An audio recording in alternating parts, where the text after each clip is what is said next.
Companies act 2013, जैसे कि पहले भी बनाया गया कंपनी एक्ट 1956, लेकिन काफ़ी सारी अमेंडमेंट्स के बाद कंपनीज एक्ट 2013 बनाया गया। जैसे कि हम बात कर सकते हैं इनकॉर्पोरेशन से रिलेटेड, तो अब रजिस्ट्रार ऑफ कंपनीज में आपको रजिस्टर करवाना बहुत ज़रूरी है। DSC नंबर और DI नंबर रिक्वायर्ड है। DSC means digital signature certificate and DIN means digital identification number, जो उसके शेयर होल्डर्स हैं या फिर जो भी डायरेक्टर्स हैं उनको उनको आइडेंटिफाई करते हैं। अगर कॉरपोरेट गवर्नेंस की बात करें तो उसको भी एक अच्छे तरीके से सिंप्लीफाई कर दिया है, जिसमें बोर्ड ऑफ डायरेक्टर्स, की पर्सोनल्स, शेयर होल्डर्स सभी के बारे में उनकी रिस्पॉन्सिबिलिटीज़, नंबर्स, सब चीज़ें बताई गई है।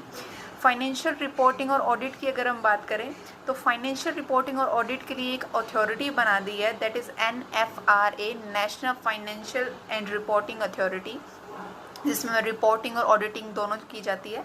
और CSR के लिए एक क्राइटेरिया कर दिया। फर्स्ट ऑफ ऑल तो CSR मैंडेटरी कर दिया है उन कंपनीज़ के लिए जिनकी नेटवर्थ 500 करोड़ से ज़्यादा है, जिनका टर्नओवर 1000 करोड़ से ज़्यादा है और जिनका नेट प्रॉफिट 5 करोड़ से ज़्यादा है। उनको मिनिमम 2% अपने नेट प्रॉफिट का CSR के ऊपर स्पेंड करना बहुत ज़रूरी है। ट्रिब्यूनल्स और अगर एपिलेंट अथॉरिटीज़ की अगर हम बात करें तो उसके लिए NCLT बना दिया गया, नेशनल कंपनी लॉ ट्रिब्यूनल बना दिया। कोई भी डिस्प्यूट होगा तो उसको सेटल करने का काम यही ट्रिब्यूनल करेगा। इसके साथ NCLAT भी बना दिया गया, national company law and appellate tribunal.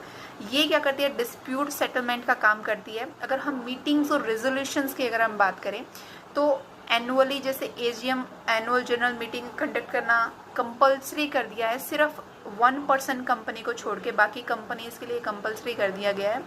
Board meetings की अगर हम बात करें तो पब्लिक कंपनी के लिए 4 साल में एक बार बोर्ड मीटिंग्स को कंडक्ट करना बहुत ज़रूरी है।